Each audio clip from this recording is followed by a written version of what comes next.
This podcast was inspired by an internship with the Museum of Motherhood. Please visit mommuseum.org for more information about the museum, to find out how you can get involved, and to help us strengthen our wonderful community of mothers. Again, that is mommuseum.org. Thanks for listening. Before we jump into today's episode, a brief content warning. From the 30-minute mark to the 42-minute mark, we will be discussing miscarriage.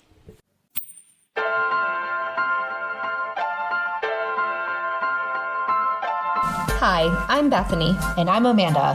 And we're sisters. We are both toddler moms, but we have very different experiences of motherhood.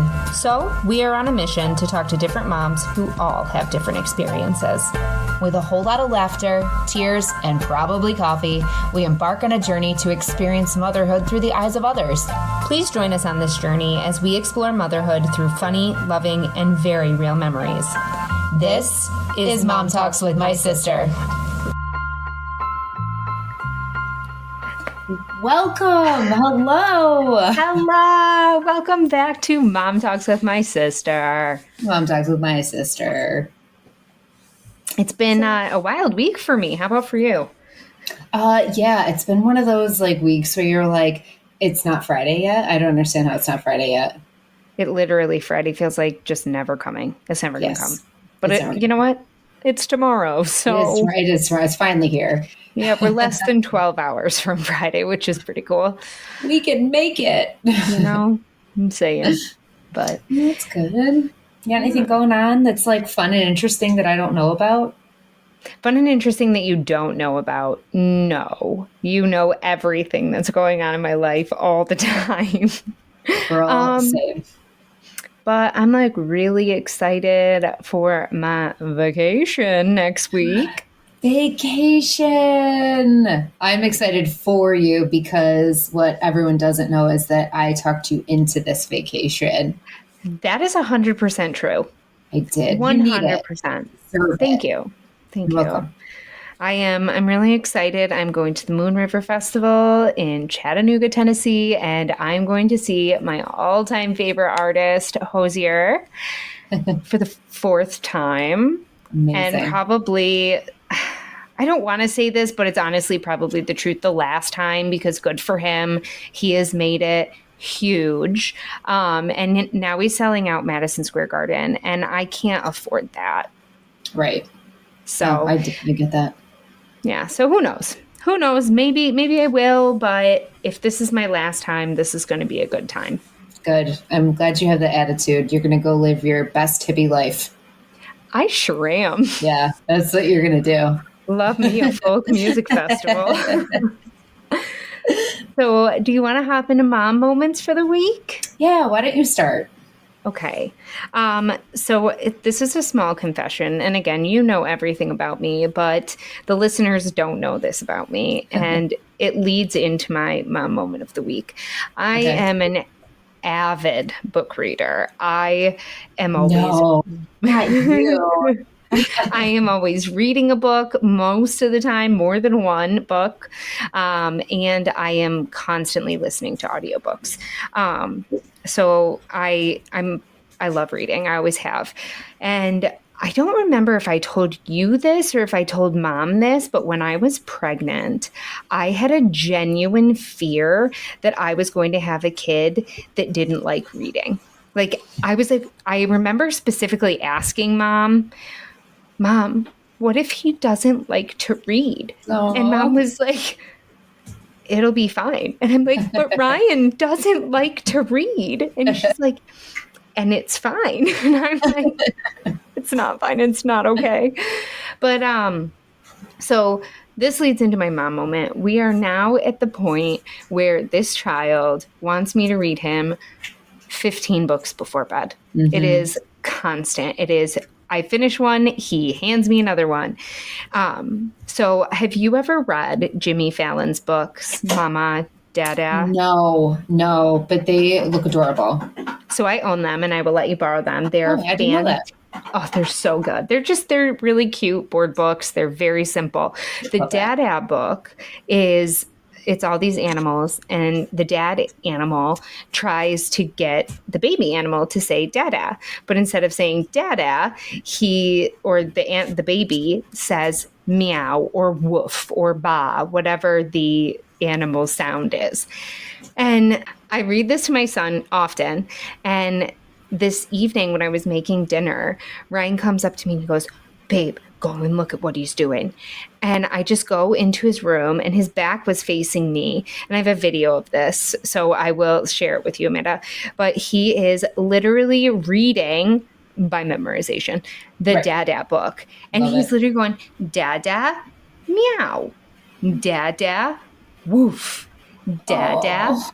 bzz. And I'm like, he likes reading. I was so excited. I love that. I love that for you. I love that for any like mom or parent that experiences that moment, because we did the same thing with our daughter. The first time we saw her doing exactly as you just described, it was like, oh my God, like she's growing up. Like, oh my God, she's reading. And it's not reading, but it's showing enjoyment in something that you also enjoy.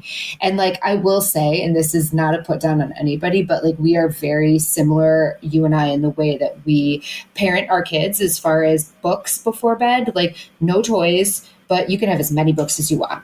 Like, and you and I are both very similar, like no iPads, no TVs, no, none of that, but books. And it's such a cool experience to see them getting away from technology and enjoying something so innocent. Yeah, absolutely. And so timeless, because when there's nothing else, there's still written books. Yes. Yeah, I love it. I'm so happy. And do you realize what you're saying too is that he is also speaking more words? So You know what? You're right. This is like a double, quadruple, bases loaded, out of the park, World Series kind of win. Yes. I love it. I love it. I look at you talking baseball for somebody that hates baseball. I know. I was literally just going to say that. I was like, baseball. I'm surprised you didn't say that they scored a basket and then kicked a field goal.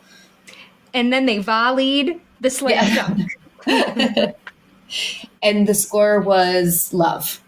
Yes, it was. You know what? I learned a new term, and then you have to get into your mom moment, Okay. but this is hysterical. I have a friend who is an avid pickleballer, and he It's was like the thing now. I know. And he's teaching me the terms, and these terms are ridiculous. He's telling me the story, and he's like, yeah, and then I dinked it into the kitchen. And I was like, you did what? You did what? I dinked it. I was like, this doesn't sound real. Like, he's like, no, it's a dink, and you put it in the kitchen. I'm like, You're no. for sure making this up. Like, this is not real sports terminologies. Not at all. Not at all. So, that's funny. How about you? Do you have a good mom moment? I have a mom moment, and when I was thinking about my mom moments, this is like a mom moment that I feel like is going to resonate with so many moms, and it has to do with our mom. So our daughter, she goes to our mom's house twice a week, and then she's at daycare 3 days a week. And so on Monday, I drop her off, and before I leave to go to work, our mom gets out this prize for my daughter, and it comes in this round little can. And I'm like, all right, what's in here? So she opens it up, and it's this like glitter slime putty. It's like, it's not slime, but it's also not putty. Like, it's like in between. And of course, it's got glitter and all these magical things in it. And so she loves it. She absolutely loves it, and she's playing with it, and she's doing good. And, our mom is trying to show her, if you get some of it stuck, just touch it again, like, the big clump of it, and it sticks to the clump and it comes off your hands. Cool. I'm like, awesome. So I leave.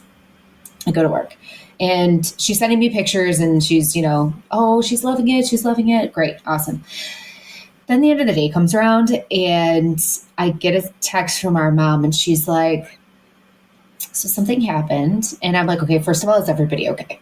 She's like, everybody's good. She's like, But we had a little incident with the slime putty stuff. And I'm like, what do you mean?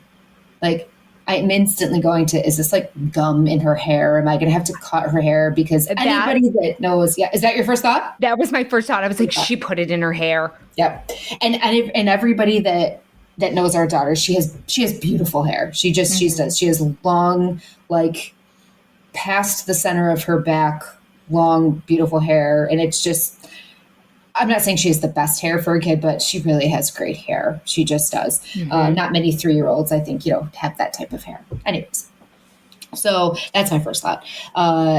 Turns out to not be it. And she got it in her eyebrows, though.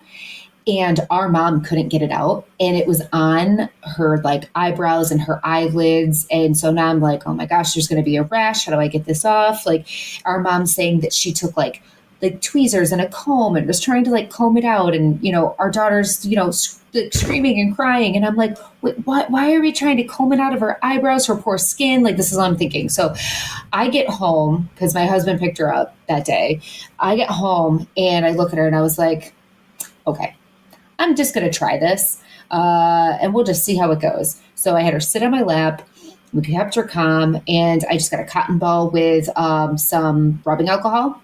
And I was like, I don't see why this wouldn't work, but I have like a washcloth. Like I'm obviously making sure that her eyes are closed and not trying to get it near her eyes. But Bethany, I did one swoop, just one single swoop. It was gone. It came right off. And it was like, my daughter is like traumatized from our mom, like trying to brush it out of her eyebrows earlier. Like, and she still just got it. And I'm like, oh God, this is going to be a rash. This is going to be awful. It's going to get into her eyes while she's sleeping. Nope. One wipe of rubbing alcohol. And then I took a washcloth and I just like wiped that off, like to like be like, I don't know what I'm supposed to do here. But yeah, so that was my mom moment. But thank God it wasn't gum. Thank God it wasn't her hair. But we will not be letting grandma give her slime putty anymore. No more slime putty. No more slime putty.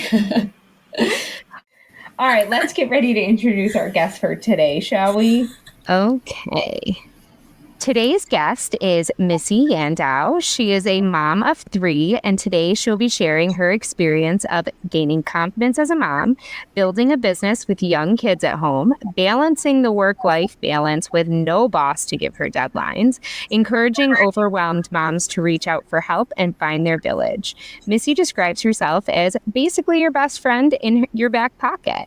She is a highly educated and experienced mom who can relate to your struggles and help you solve them, without having to head to Google and Facebook mom groups that will just leave you overwhelmed and confused. Missy, thank you for joining us on Mom Talks with My Sister. Hi. Thank you for having me. Like button right there. Amazing. How's it going? Good. I am so excited for this interview.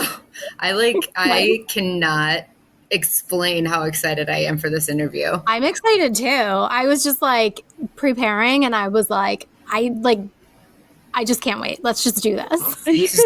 Just jump right in. She's like, I'm ready to go.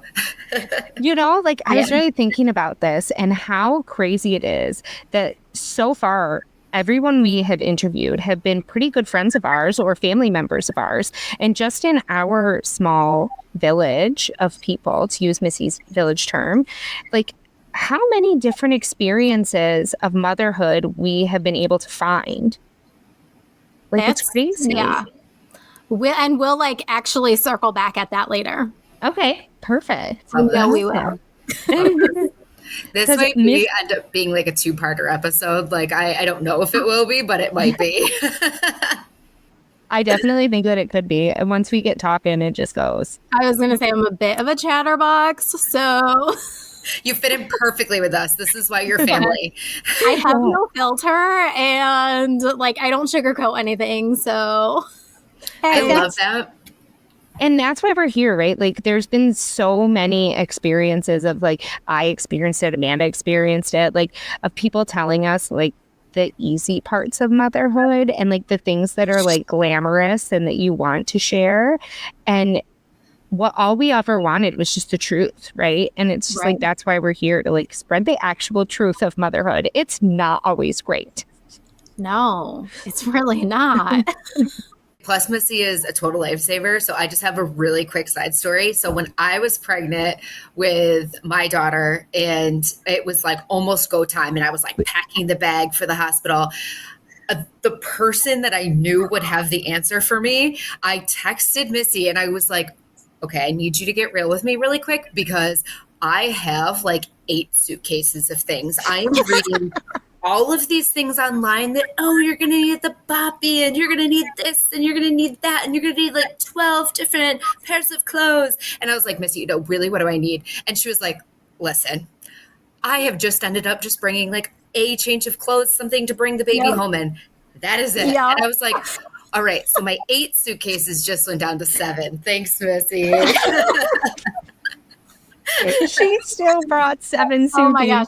Well, by the time I had my 3rd kid, I was like, even my first one, I was like, we did the hospital tour and which was kind of a waste of time anyways, but like there's so much more that expecting parents need to know than what your freaking hospital room is going to look like that you're going to spend 24 hours in. Maybe a little bit longer, but talking about being real, like you don't need any of the stuff.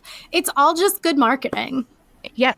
Like I was pregnant during COVID, right? So I didn't get a hospital tour. I didn't get any of those birthing classes. Like they were just like, you're on your own, sister. And I was like, all right. Like I started having like contractions. I went into preterm contractions, I think is what they were called. And labor. It was what? Like predominant labor or something. Like you were having contractions, but it wasn't active labor. Correct. Yeah. Okay. Yeah. So, and I was like, I think I was like 20 weeks, I was like 21 or 22 weeks pregnant when I started. And it was like, I didn't know what to expect. Like I'm going to the hospital and they're like, okay, yeah, we're going to send you up to labor and delivery. I was like, wait, what? I can't know. And I mean, obviously everything was fine. And I ended up, going full term. But then even then when they were like, we're going to send you over for induction now. And I was like, wait, what? But it's not like it's hard to find your way to the labor and delivery floor. Why do we need a tour of the hospital? I know. It's so crazy. You take an elevator, it brings you there. The elevator just like opens the doors to the floor for you. But I didn't take a birthing class either. Really? Mm-hmm. I had the mentality, I didn't do like a birth plan or anything. I just had this mentality of, I know it's going to be hard. I know that it might suck. And I'm just going to trust my medical team. Like, I feel like I'm like maybe not the most opposite crunchy. I think in my years, I've gotten a little more crunchy actually. But I just had the mentality of like, they're going to take care of me and know what to recommend and what to do. And I went with it and I had 3 amazing experiences and I didn't stress it. That's awesome. Yeah. And so I did the same. So first half of my pregnancy was pre-COVID. Second half of my pregnancy was during COVID. So I stressed out with that kind of stuff too, where I was like, I don't know what the heck I'm doing. Like, I need these classes. I need a tour. I need all this stuff. And like, I actually looking back on it, I'm so glad because I did the same thing, Missy. Like, I was like, I am not setting a birth plan because I don't want to have built up a certain expectation in my head and then that completely goes to shit.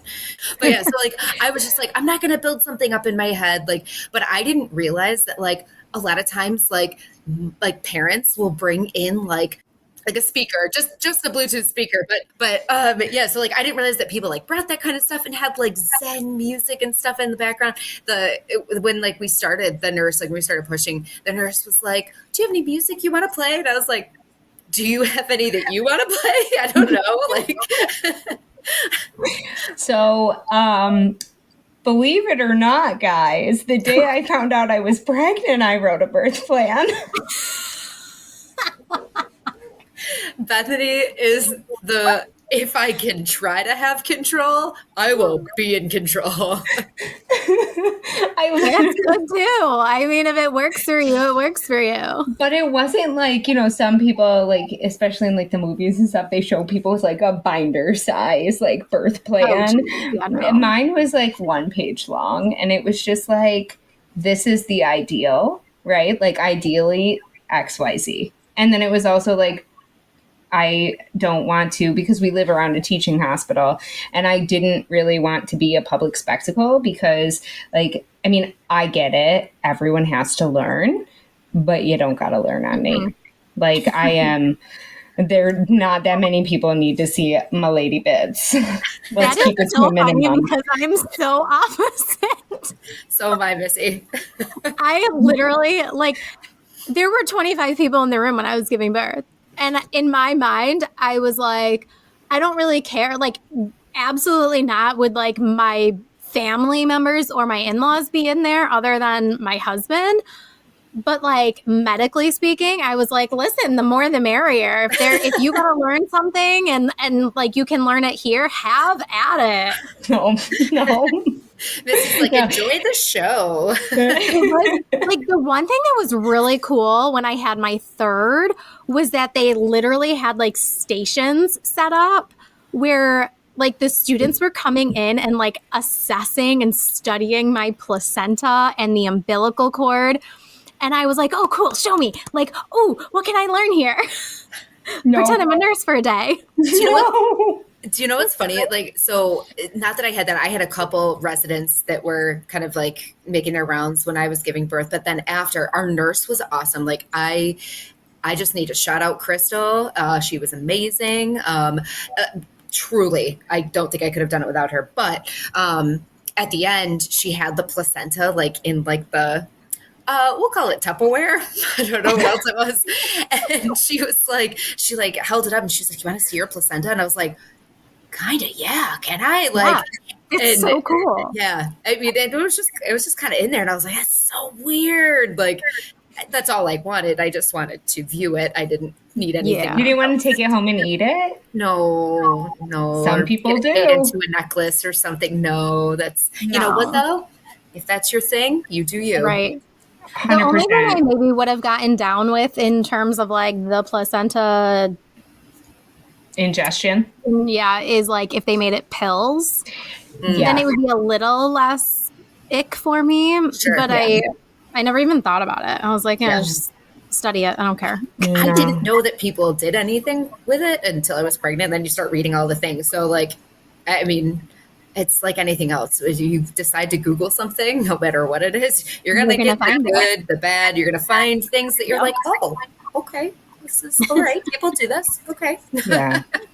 People do a lot of things. You know, and it's so funny how different everybody's comfort level is with all of this stuff, because it's like you guys went in it like laid back. I went in and I was like, here's my birth plan. And the last thing on my birth plan was like, I don't want to have a C-section. Obviously, if it is a life-saving, like if we have to, we have to. But like, please, at all costs, avoid a C-section. And guess who got a C-section? So like, so like, even if you have the best birth plan in the world, you just like, and I knew that going in, like, this is my ideal.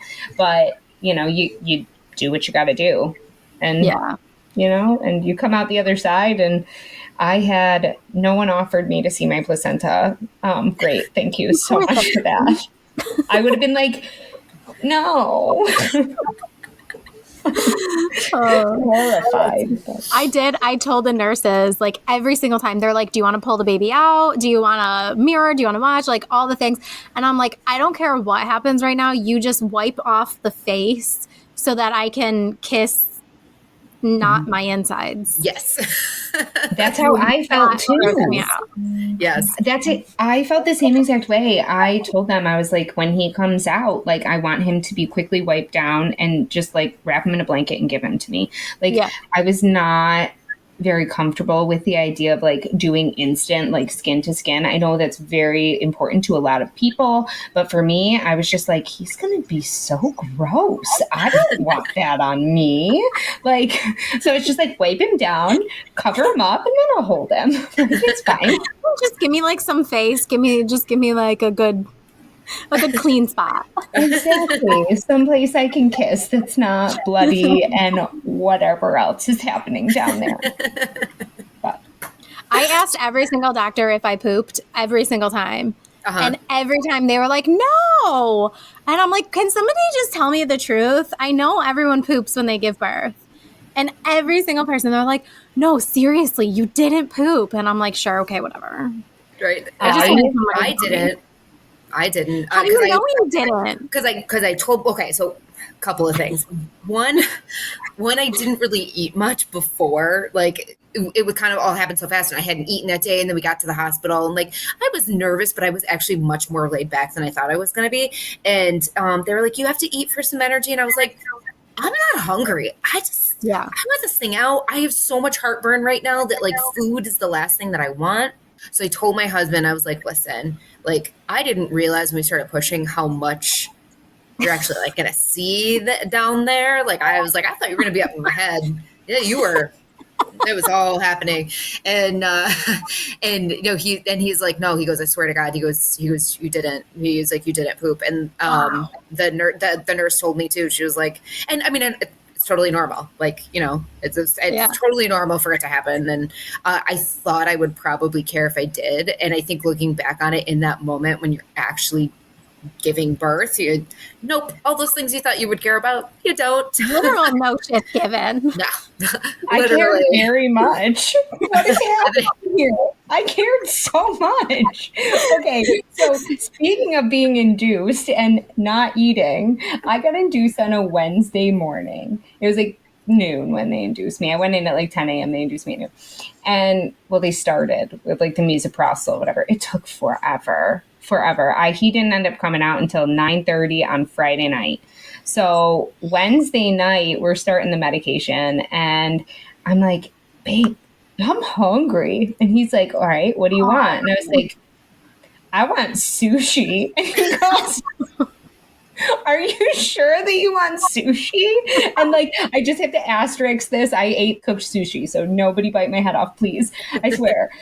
But so me, Wednesday night, I'm eating sushi and living my best life. And then Friday comes, whatever. So I'm pushing. And he's stuck. So fun, pushing for no reason. And as the doctor says to me, we're going to get you into a C-section. And I'm like, okay. And Ryan looks at me when she walks out of the room. He goes, hey, babe. And I was like, what? He goes, you pooped. I was like, I hate you for telling me because I didn't know. Oh, man. That sucks.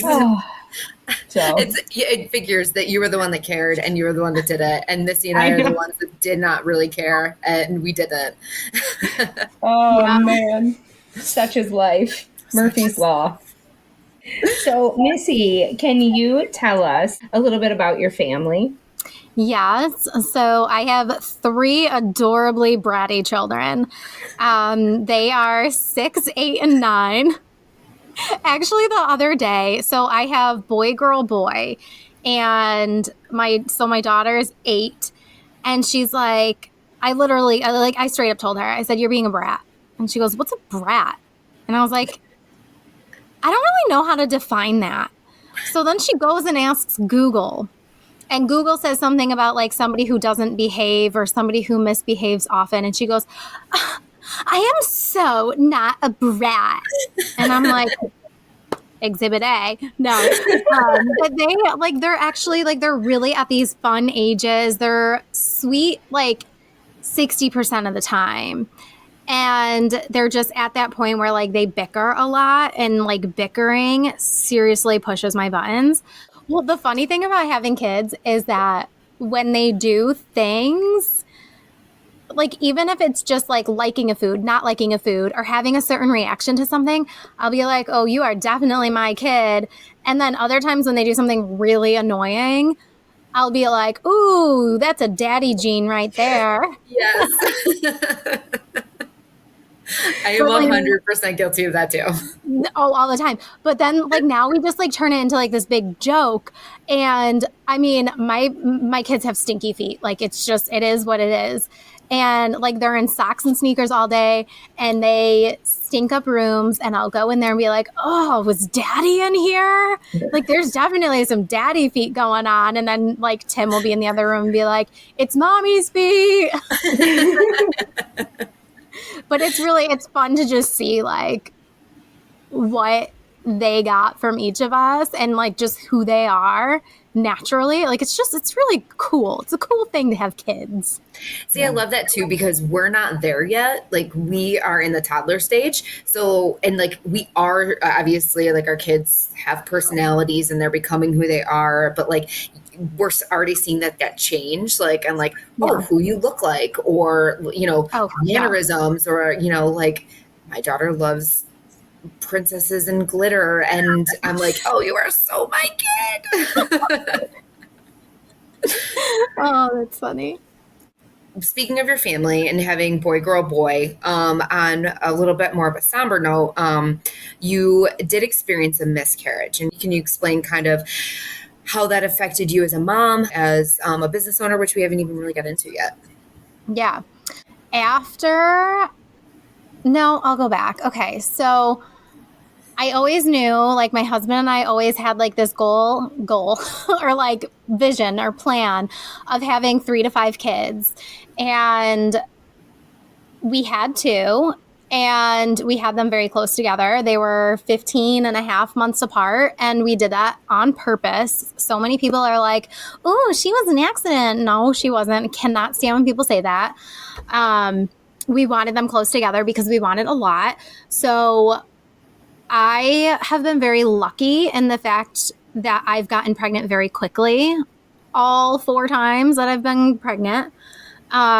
So when I got pregnant the 3rd time, I had all the symptoms that I had the first 2 times. And like for me, it was like the boobs. Like the boobs were like overnight ginormous. And I would be starving. And those were the only 2 symptoms.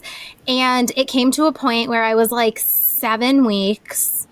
And like, that was like when your stomach starts like hardening and like you're just noticing the physical changes.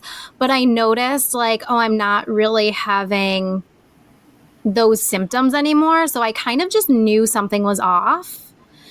And then like the miscarriage happened. And it's just like, I kind of, in the back of my head, every time I was pregnant, I always just kind of had a feeling that it was going to happen because it happened to my mom and it happened to my grandma. So they say that like fertility is not genetic, but infertility is. And not that I would consider myself like infertile, but I kind of like, part of me thinks that something there is genetic. Maybe not, like, I don't know. I didn't really do any research on it because for me, I was like, it happened and that's that. Mm-hmm. But as far as like how it affected me as a mom, like,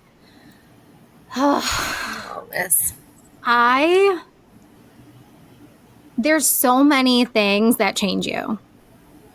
And that was one thing that I was like, nothing is promised, nothing is guaranteed.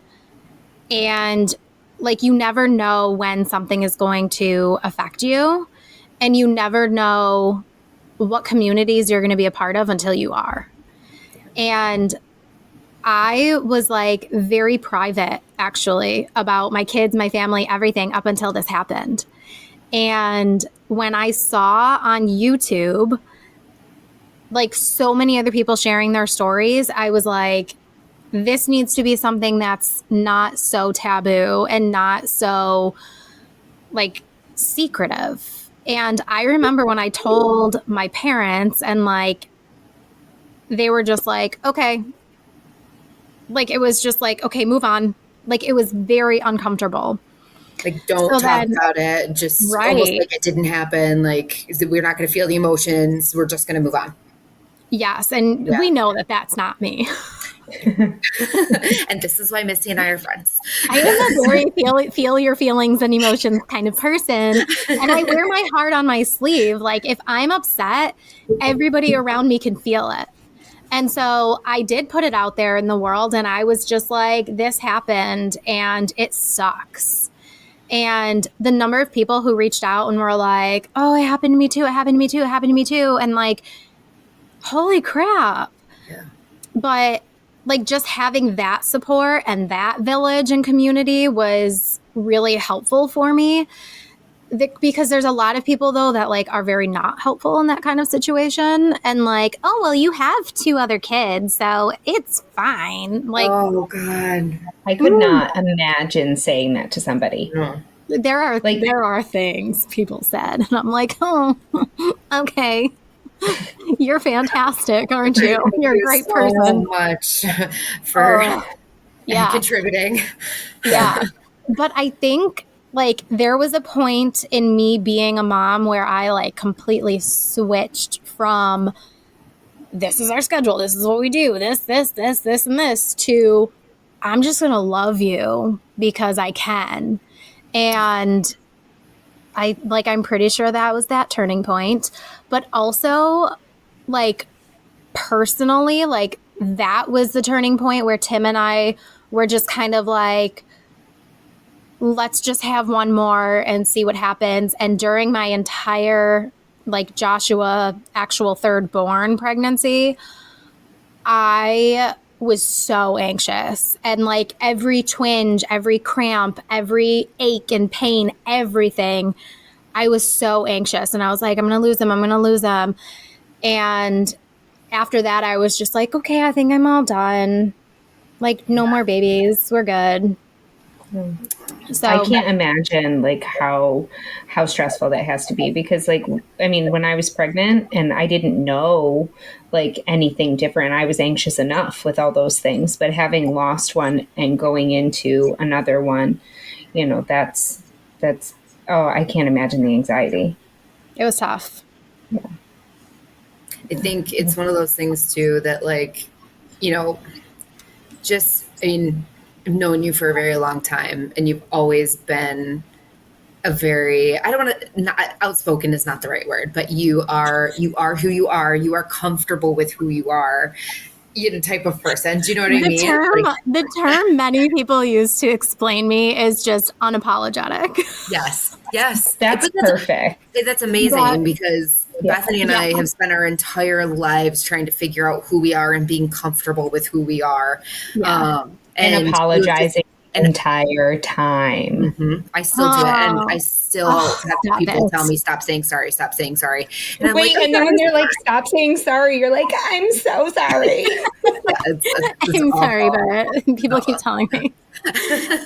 But I think for you, being somebody to, you know, share this experience with people, you have that perfect personality to be like, let's stop not talking about it and let's talk about it. Let's talk about the real feels of what is happening and what you're going through, and, you know, just making it better, not just for yourself, but for other people.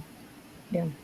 So can I ask you, the term rainbow baby, do you like, how do you feel about that term? Because technically we learned when we met my mom, like I would be considered that rainbow baby, right? Yeah. And I understand like the sentiment around it, but it's not for me. Yeah. That's fair. I think so. I mean, the whole, like,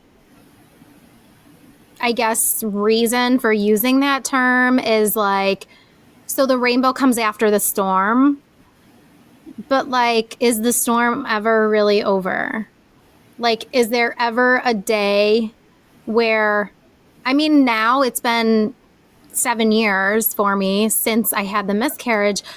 So I can't say like every day that I'm like, oh, that baby, but like there was a very long time where every single day I was like, who would that baby have been? What would they have become? Like, what would the dynamic be with Timmy and Kaya? Like, what, like, did I fail? Did I do something wrong? Like there was so much of that for so long. And like, even when I think about it now, I'm like, so it was winter when I got pregnant and we have a wood burning fireplace.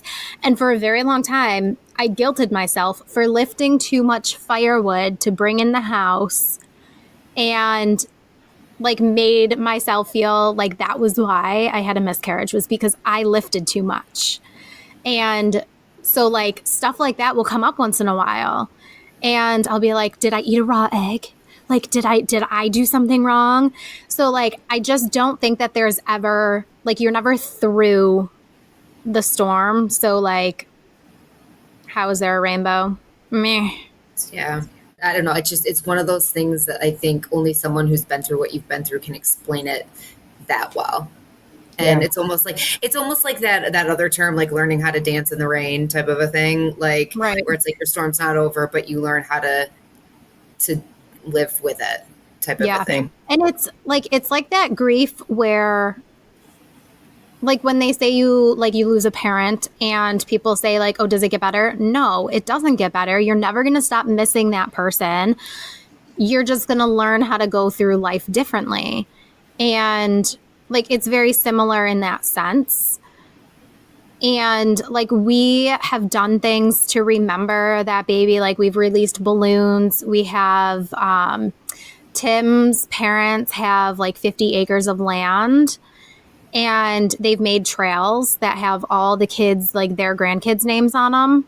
And they've made like these beautiful signs, and they made a white trail for like my little dove baby.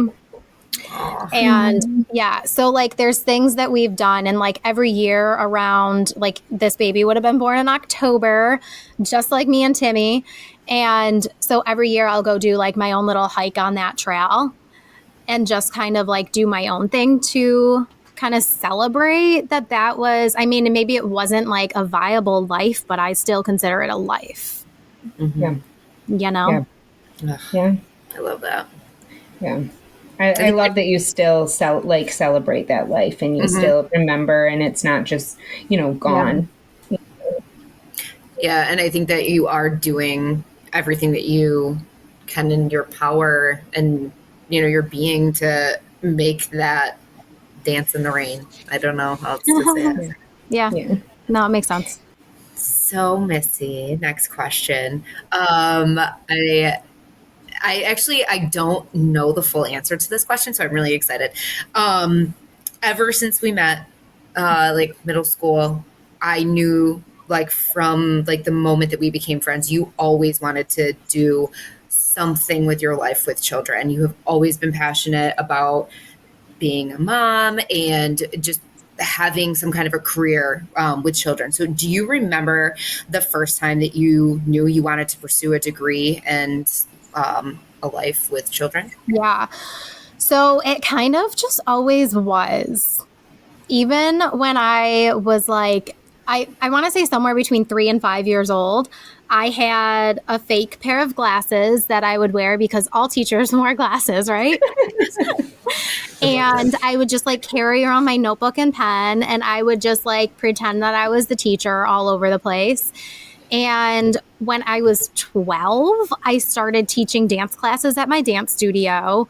And then from there, it was just kind of like, well, if you want to be a teacher, you have to go get a degree.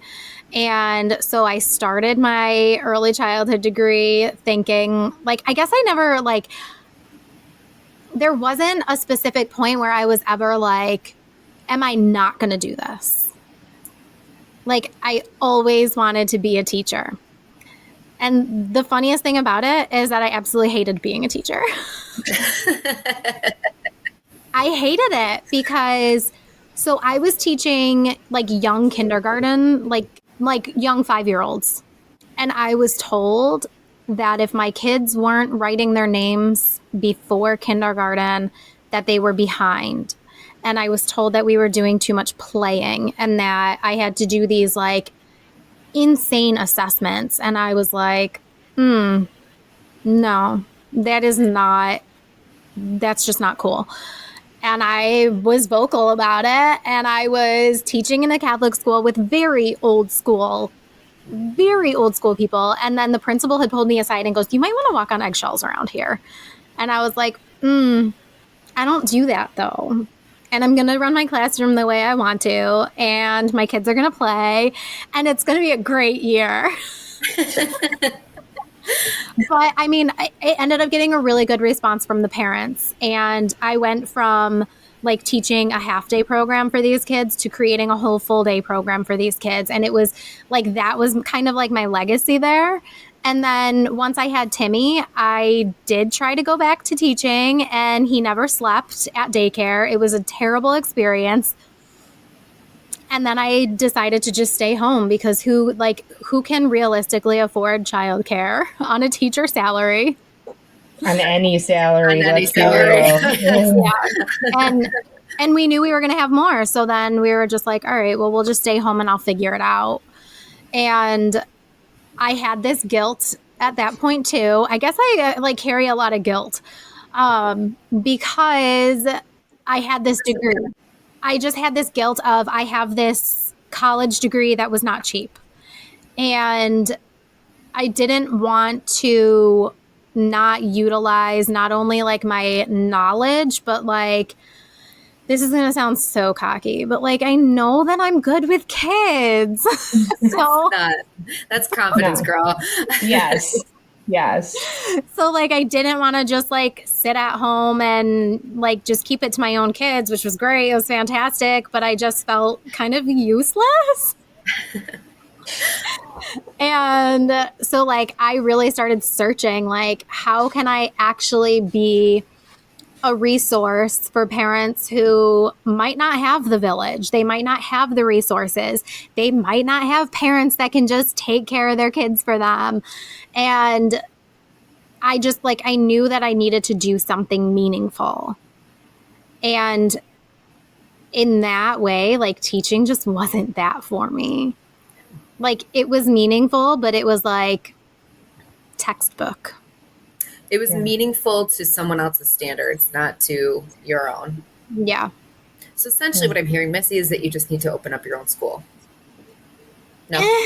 No, I'm just kidding. I'm just kidding. No, but like in a perfect world, I would love to have like an early childhood center that is more centered towards the family than like the child's education, and like really family resources. That, I mean, like you hear about like all these birthing classes and lactation classes and like just all those things that are there for expecting and like brand new families. But like what's really there for families who are struggling with really strong-willed toddlers who won't accept the word no? Yeah. Right. I mean, that's a really good point because there are none. And it's just a lot of the times it's the terrible twos. You'll be fine. Yeah. It's just a stage. The trying threes. Or welcome to having a toddler. Like, Yeah. drives me nuts. And then it's just like there's no actual resources for the parents. And like the resources that are out there, keep this or cut it if you want, but like there are some really great resources out there for parents, but there's also like the ones that are like the very calm, cool, collected, which is great until you lose your shit. Like you're gonna. Where's the support for the parents who just can't keep it together because their kids are insane? Because it's gonna happen. Like, what do you do when you just lose your shit? Like, there's got to be a class for that. So I think it's really smart though to approach this like, because everybody thinks about like teaching kids, like oh, we have to teach this baby how to toddler, we have to teach this toddler how to kid, we have to teach this kid how to teenage, we have to teach this teenager how to adult, but there's really never anything other than you just got to wing it as a parent. And that old saying of there's no book, for how to parent. Like, I love your idea. And I've never heard this from you before, like of approaching this as like a, let's do this together type of a. Yeah. Right. Like the family, because the parents, like more than just the kid needs to learn, right? Like Yeah. parents need to learn too. I'm learning every single freaking day. Yeah. You know what I mean? And And it's just like every kid is different. Mhm. So even the way that one parent parents one kid might not be how you can parent the next kid and the next kid. Mhm. And that is what is so exhausting. Yeah. Right. And you know what? Honestly, Bethany and I can attest to that, because as kids, Bethany and I were so different. And my parents, our parents, tried to parent Bethany like they parented me, and it didn't work. So I think that's a great point. And I've never really thought about that till this moment. So Last year, I actually looked at like buildings. It's just so much money. Yeah. so much money. Listen, if we win the lottery, we will back you, because we believe in you 150 million percent. So, Miss, after you decided you were like, teaching is not for me, you have a college degree. Can you talk to us a little bit about your college degree and how that led to your business, and tell us your business name and summarize what you do? Yeah. So I started with early childhood education and then branched off into child life psychology and child development. So technically, I could be a child life specialist in a hospital. However, that was not something that my heart could handle, because you're working with chronically ill children in that setting. And it's heartbreaking. It could be very rewarding. And I've definitely like had those thoughts like after I decided I wasn't going back to teaching. I've had the thoughts of maybe I can go work in the hospital and like work as a child life specialist in some capacity, but it just like I wanted to be able to be home with the kids, have my own business with my own hours, and not answer to someone like a school principal who's telling me that my classroom's too fun. So I got my certification to become a sleep consultant and started my business, which is now called Slumber and Bloom. That was not the first iteration of this business. I did rebrand in 2019. Very like 2019 relaunched, and then pandemic happened. So that was fun. But yeah, Slumber and Bloom started. I came up with the name because slumber, like sleeping, is my main thing. And then the bloom was like, I can do anything else that I want because I can teach all the babies. Like, give me your kid and I'll do whatever. Like, I'll teach them whatever you want. I actually had like a previous sleep training client today. She's got twins and they're very addicted to their pacifiers. And she's like, do you do any like pacifier services where you can just like get my kids off the passy? And I'm like, yeah, it's called I'll Just Come Take Them. She's like, I don't need a certification in that. Yeah, but like it's interesting because once I like really get to know my clients and they get to know that I do have a wealth of knowledge in child development beyond sleep and potty training. Like I've had a mom come to me and be like, how do I get my kid engaged with other kids because they've never had to do this before? And like more questions about like my kid won't eat, what do I do? And things that I can help families with that isn't just sleep training, because I do have those degrees and education. So your business focuses on two things that most parents absolutely dread, like the thought of sleep training and the thought of potty training. Like those are two of the scariest aspects of, I think, having an infant and toddler. So how did you decide to focus your business on these two things? So I actually started primarily with sleep training, and so when I decided to quit my teaching job and never look back, and I like really wanted to still help families and stuff, I spoke to two of my friends that like one of them was like a businesswoman and she helped people build businesses back in that day. And then the other was just one of my good friends who also just had a baby, knew the ins and outs of like becoming a parent. And just through talking to them, like I knew that I had to do something that was going to give value to families. And I knew that sleep was something that I was so passionate about that people thought I was insane.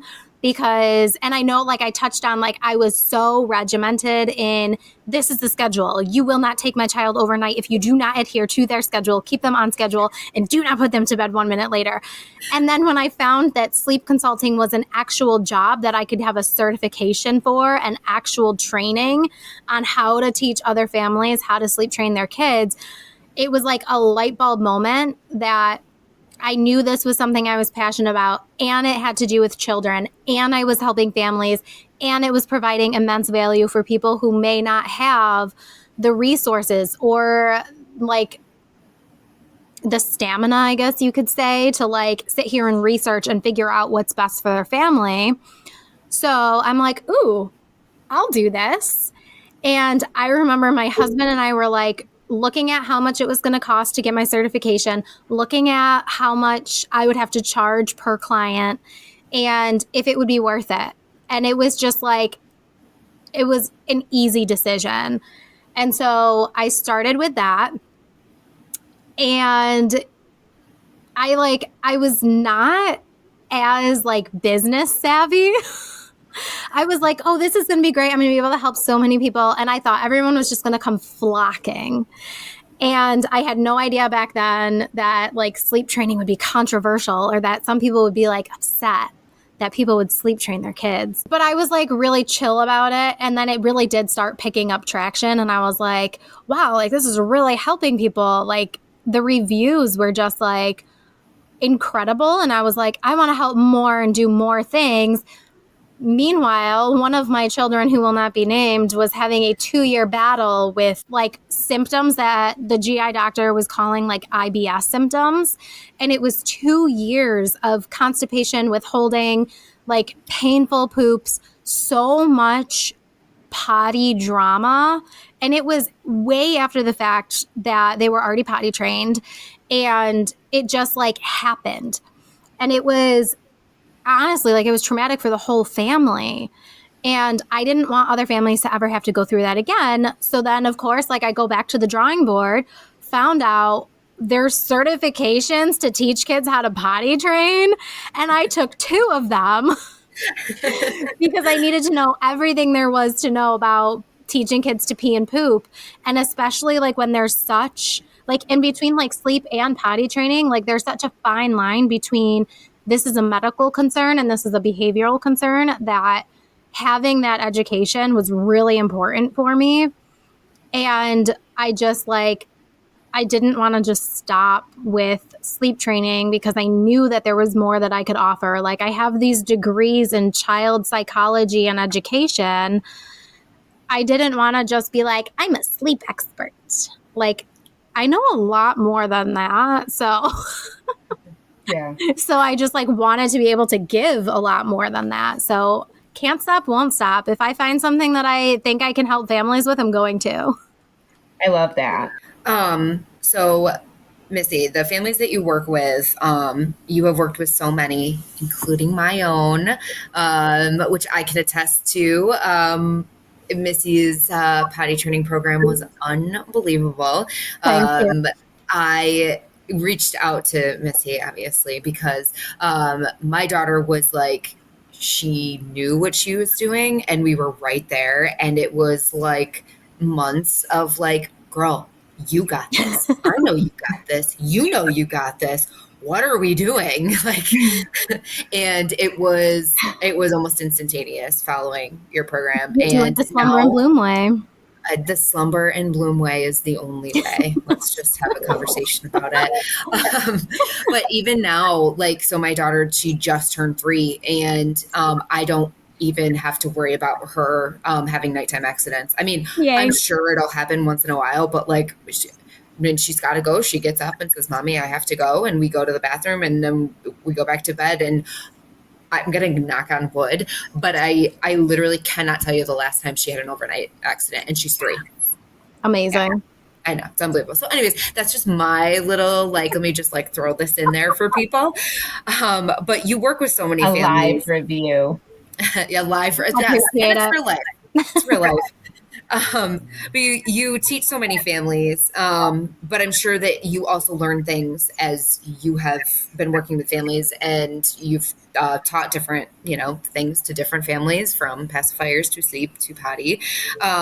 So what are some of the best things that you've actually learned from your clients? Oh, okay. So it's one of those things where you are humbled by everything that families are going through. What's that saying, that everybody is going through something that people know nothing about or something? And there's a lot of people that just like, they have so many things on their plate that they get to the point where they're like, I can't handle this lack of sleep anymore. And like my job and my spouse and, my family, like there's just so many things that layer and layer and layer and layer until they're like, I just need somebody to come help me. And just like knowing that people are opening up their hearts and their homes and their precious children to me and trusting me with that, it just gives you like these feels. There has been like, some clients will invite me into their home and I will go and do the sleep training with them. And I will sometimes leave people's houses crying, knowing the things that families have gone through or are going through, and that they're just reaching out for help so they can have a tiny bit of rest, or just a tiny bit of comfort knowing that their kid now has a schedule, or that when their kid is napping, they can deal with their sick child or sick spouse, or that's a lot of what I see when I go in homes, is just people who are so overwhelmed that they reach out for help, and that we just shouldn't judge people because there's a lot we don't know.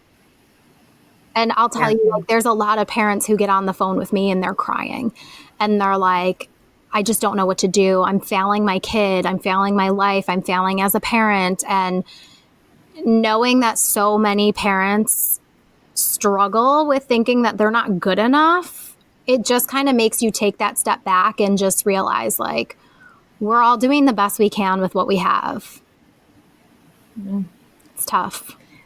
I think that kind of goes back into your, how good this idea of your center would be, because I believe I used those words with you, and my situation was not dramatic. It wasn't anything that was like, there wasn't a whole lot of other things going on, but I think I used those exact words, that I feel like I'm failing her as a parent because she's got it. And I know she's got it, and I don't know what else to do. And so even in my situation of feeling slightly stressed, I felt that way. So I can only imagine when people have very serious things going on in their life, and what you have to deal with, and what you also have to soak up like a sponge, I'm sure, with these people that you're dealing with. Yeah. And a lot of people will judge other people thinking like, oh, well, their hard's not that hard, or, like whatever they're going through, like it's not that big of a deal. But then that just goes back to the whole, like, you don't know exactly what other people are dealing with. And it doesn't matter what their heart is. It's hard for them, period. End of story. Stop judging. Yeah. Yeah. And it's funny. I watched this TikTok recently that was this dad, and he's holding this cup for his son, right? His son is like a toddler. and he's holding the cup, and he's just saying, he's like, I used to get so frustrated that homie, like, you can hold your own cup. Like, you don't need me to hold your cup for you. Or like, he wants me to hold him, and like, I don't have time to hold him right now. And to me, it seems like something so small, but because this is the hardest thing he's ever had to deal with, I have to remember that, like, this is big for him. So I'm going to hold the cup. I'm going to pick him up. And it's like that thought process on the children is kind of how I try to look at my son when I'm getting frustrated, and I'm like, dude, just, I don't know, figure it out. Like, you're fine. But like, no, this is hard for him. And he has, in comparison, nothing else harder to compare this to. And I think that we forget that we need to look at other humans that way, even though we're adults. Like you said, everyone's heart is different. It doesn't make it any more or less hard, but it's what else have we dealt with in our lives? And that might be the hardest thing that they're going through. And that's okay. And it's okay that they're asking for help. It's good that they're asking for help, right? And that parent guilt and that parent shame is one of the biggest things that I'm learning. Just, it needs to go away. Yeah, so bad. It needs to go away. Yeah. And I remember like when I first became a mom and I like sucked at breastfeeding, and I did not have guilt about quitting and using formula. But then I went to like this like meetup group somewhere, like that my sister-in-law told me about. And it was like, I pulled out a bottle, and the judgment in that room, like people literally were like, "You're giving him a bottle?" And I was like, "Excuse me, do I know you?" Right. And I also didn't ask for your opinion. And the other thing too is they have no idea why you're giving him a bottle. Right. Like my best friend, she wanted to breastfeed so bad. Mm-hmm. Like it was so important to her, but she didn't produce. Right. Like how painful is that for a woman who cares that much to do it? Like you, especially if a stranger said that to you. I hate parent shame. It makes me so mad. It's seriously the worst. And that was like my first experience with it. And it was like the last because A, I'm not having it. B, you don't even know me. And C, I kind of hermited myself up for the next several years until I was like, okay, I like people again. But the judging people, like, it's just like, it's old. It's just like, it's like, who is anyone else to judge other people? Yeah. Well, and it's usually, and what I find is the people that don't want to be judged are the ones that judge the most, right? Mm-hmm. Like, because there's no self-reflection, right? Like, I'm going to judge you, but don't judge me. And the judging is a reflection of their own insecurities. Yes. Yeah. Absolutely. 100%. Ugh, people. So, the last question that we have for you today is, what is the best advice that you can give parents through all of your years and all of your knowledge and all of your education and just experiences? What's the best advice that you can give parents? Asking for help. That comes up a lot. It does come up a lot. Mm-hmm. Yes. I have had clients make me like sign privacy disclosures that I will never tell anyone that they worked with me because they feel like a failure and like that asking for help is not an okay thing to do. And I'll be like, okay, fine, but still, like, it shouldn't be like a big secret that you're reaching out and asking somebody on the outside who is a professional to come help you with this thing that impacts every aspect of your life. And it just, I got to a point because I was like I was that mom that was like, I want to be a super mom and I want to do it all, like have 3 kids and run a business and bring the kids to preschool and gymnastics and this and that and all the things. And I got to a point where I was like, I don't think I've taken a deep breath in 6 years. And I finally was like, holy crap, I need help. And once I started asking for help, I was like, why didn't I do this sooner? I could have had so many more marbles in there. But yeah, I mean, like asking for help is not a weakness. It doesn't make you a weak parent. It actually makes you stronger because you can focus on the things that you're good at. Maybe you're not good at figuring out how to sleep train your kid, but maybe you're really good at teaching them their colors and letters and blah, blah, blah. Like, find your strengths. And if that's like a strength in being a parent, or if that's a strength in, I don't know, meal planning, like whatever it is, like whatever you're not strong at, like it's okay to ask for help. Like if someone's judging you, it's because they suck. So Yeah. Yeah. And I also think like sometimes as parents, like we'll go, even if we're just like at Target and we see someone who looks all put together and they're just like perfect looking, pushing their cart around, and you're like, ugh, like I'm wearing 2-day-old sweatpants and barf on my shirt. And we think like, oh, that person's like, they have such a great life. Like they must have it together so well. Maybe they only have it together and maybe they only look good because they have a nanny coming to their house to watch their kid while they get ready for the day. And I think that a lot of people who do have it all together have a village. Love that. Oh, love that. I feel like we came full circle. Yeah. I told you.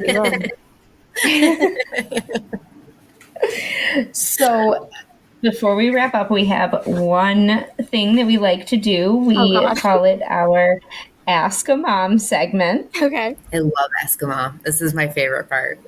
What do we This do? is fun. Okay, so we pull out our magical spinning wheel. Okay. And we have collected questions from people who are not parents, and they want real, honest answers. So we try to do it short form as best as we can, but it's a random question. All three of us are going to answer, and none of us know what the question is yet. Okay. Are you ready? I'm ready. I'm a little nervous. Some of these questions are outlandish. I'm just going to let you know. So my answer can be outlandish. Oh, yes, it can be. Okay. Yeah.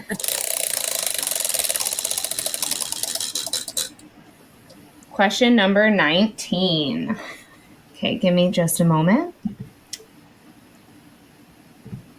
Okay, question number 19 comes to us from Hannah, age 29, and she does not want children of her own.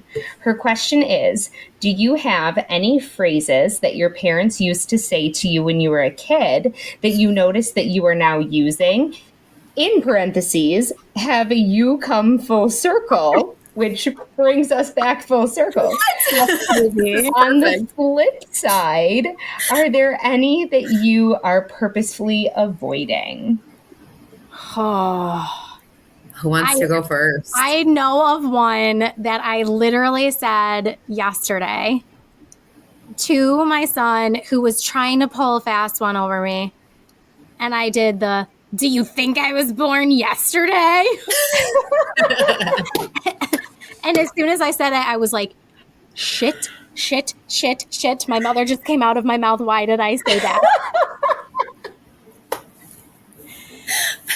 And he looked at me with this look that was like, I know you weren't born yesterday. What is that even supposed to mean? So I rephrased it in the worst way possible and was like, do you think I'm an idiot? So then what do I hear my kids calling each other today? Idiot. Do you want to know what's funny? So my answer is it's similar in the way that it was repeated. This actually just recently happened too. We were getting ready. So my husband goes to work really early in the morning, and I get my daughter ready for the day to bring her to daycare before I go to work. And she was just giving me a hard time. Like some mornings are great, other mornings are not so great. And she was giving me just like a hard time. And I'm like, girl, I do not have time for this. I'm like, we got to put a move on. Like, mommy doesn't have time for this. So I drop her off at daycare. I pick her up at the end of the day, and they were like, do you know what she was saying today? And I was like, no, what? They were like, well, we were putting away our toys. And she kept saying, I don't have time for this. I don't have time for this. And I'm like, oh my God. And she's 3. That's really funny. So that for sure is my like parent saying that I never thought I would be like, because I'm not a spastic parent, but there are those times you're like, okay, no, but really we have to go. Like, anyway, yeah. Guys, I don't have a good answer. Amanda, do you ever hear me say anything that like strikes mom or dad? Like, I feel like see this. Yeah, this isn't like I guess fun for you like it was for Missy and I. No, and the reason maybe because I'm just trying to think like could it be that like he's not your son isn't like I very don't think he's at vocal that yet? age yet. Yeah, I don't Yeah, know. he's definitely nonverbal. He's You know what, Bethany? I have an answer for both of us. okay, go. But this isn't necessarily a phrase. But Missy, you may understand this one as well, having grown up with us. Yeah. Bethany, you and I both do this, and I did not realize that I did this until my husband called me out on it. When What I do we get do? when I get frustrated with my daughter, the dad eyes come out. So when our dad growing up, you just did it. When our dad growing up got frustrated, his eyes like pop out of his head. Like his eyes get really big and you knew you were in big trouble if you got the eyes. Trouble. And I for sure do the eyes. I do the dad eyes. And Bethany, I have seen you do it too. It's that look of like, don't you dare do that. And I never thought I even had that look inside me. It is there and I use it. It is like serious nonverbal communication. And what's so funny is that in the Army, my soldiers, they pick on me because so there's this thing in the Army called a preparatory command, and you give your preparatory command. So like if you're going to make someone do push-ups, you tell them half right is your preparatory command, and then face is your action, right? So my soldiers always joke with me that they know they're in trouble because I look at them and they make this face, they go, and they like pick on me with the eyes and they like open their eyes really big and then they go, excuse me? And they all say, they're always like, sir, like, that's your preparatory command. Your eyes get really big and then you just say, excuse me? And we just go down into push-ups at that point. And I'm like, yeah, okay. Cool. We're not discussing this further. You got the eyes. Yeah, you got the eyes. Got the eyes. So that's definitely from Dad. I know phrases that I avoid that I actively will never, ever, ever say. Our dad wasn't always like the biggest on emotions, and he always liked to tell me whenever I was like having a big feeling, which happened a lot. I have so many big feelings. He would always tell me, put your emotions away. And it was always just an emotional shutdown, right? And it's like, I will never say that to my son, and that's something that you live and you learn. And it's just like, I want him to be able to feel his emotions. And so that's one that lives in me that I actively avoid. I'm trying to think like, I don't think there's like phrases necessarily that I avoid, but maybe just a style of parenting. Yeah. Like I've actually learned like in spending a lot more time with my dad in the past few years, I've learned that I am so my father. Like funny, like we can just say I'm funny, okay? You are. I got jokes and just like sarcastic and just say like I just say dumb shit sometimes, and like that's my dad. But I feel like my mom and like that whole side of the family was always just so like calculated in like you say things like this and you act like this and blah blah blah blah blah, and I am just so much more laid back and open with my kids. Like I mean, you guys know, like there was no openness when I was a kid. Right. It was you do this and you do that. Like it was very, what's that parenting style? Authoritarian. Yeah. Just like very strict. And like that style is just not me. I am like, you want to get in bed and snuggle, mommy? Okay, I'm going to hold you. You're my baby. Which is funny because like that also comes full circle with like the sleep training stuff. Like I am such like a mushy mush that for somebody to think that like sleep training can be evil and terrible and wrong and like you just make your kid cry it out for forever, like no, that's not what we do here at Slumber and Bloom. And it just like I just will like embrace the mushiness for as long as I can. That's awesome. I love that. We talked about this in a previous episode, and more to like, I guess, our mom's side. Like, our mom was not very kind to herself, and so I think just in general, and I won't get into too much detail because again, we've kind of already covered this before, but I think that is something just so on the forefront of, especially for Bethany and I, like our parenting style is to not allow our children to see the unkind things that we may think about ourselves. Just because we don't, that was passed down to Bethany and I from our mom, very unintentionally. And we don't want to continue that pattern. We recognize that pattern and we don't want that to continue. So I think that is at least something, and I know it's not necessarily a phrase, but it's something that we absolutely avoid. Yeah, absolutely. Well, I think that we are probably able to wrap up at this point. It has been such a wonderful conversation. Midnight. I mean, we could. We actually could. That's the scary part. I need to take a picture of us. Let me make sure. Oh, man, I did the peace signs. I did. I'd like. Oh, it's cute. Oh, cute. Okay, good. Okay, so really quick, Missy, I just want to allow you to plug your business because I think it's important not just for you to be able to get your name out there, but also for parents who are listening to be able to find you for help. So where can parents find you for free help?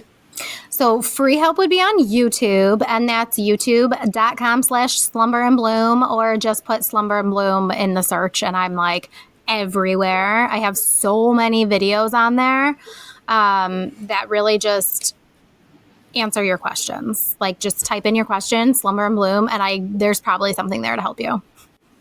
So now that we know where to go to get your free help, can you tell us where to go to get any of your consulting services? Yeah, so that is where you will go on my website, which is also Slumber and Bloom. Everything basically is Slumber and Bloom, but slumberandbloom.com is where you can find my one-on-one sleep training, sleep consulting services, my potty training services. I have a lot to offer, as we have discussed.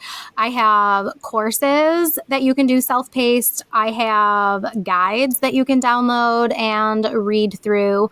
And I have my one-on-one consultations where I will do a full assessment of every individual situation, make you a customized sleep plan or potty plan, walk you through it, and support you through the changes. Slumber and Bloom, yeah. Slumber and Bloom, baby. Perfect. That's my Well, dream. Missy, thank you so much for doing this. Yay. We have to get together at some point so we can talk more. Not at midnight. But I'm kid free, so. So margaritas for you. Should have brought some, dang it. Right? Well, thank you for having me. I had so much fun. Thank you so much, Missy. Yes, this awesome. podcast is everything and more that I thought it was going to be. Good. So I'm so glad we did this. Yay. All right. We'll talk to you later. Love you. Love you. Love you. Bye. That was perfect.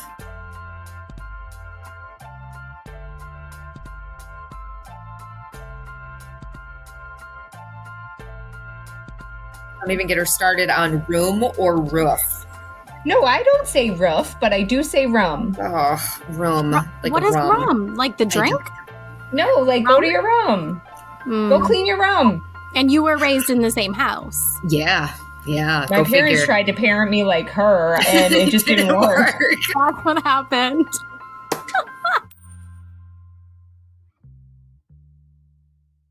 Please note, the views and opinions shared by our guests are just that, opinions. They do not necessarily reflect our own views on topics discussed. So please keep an open mind while listening, as nothing about our podcast is meant to be hurtful or exclusive.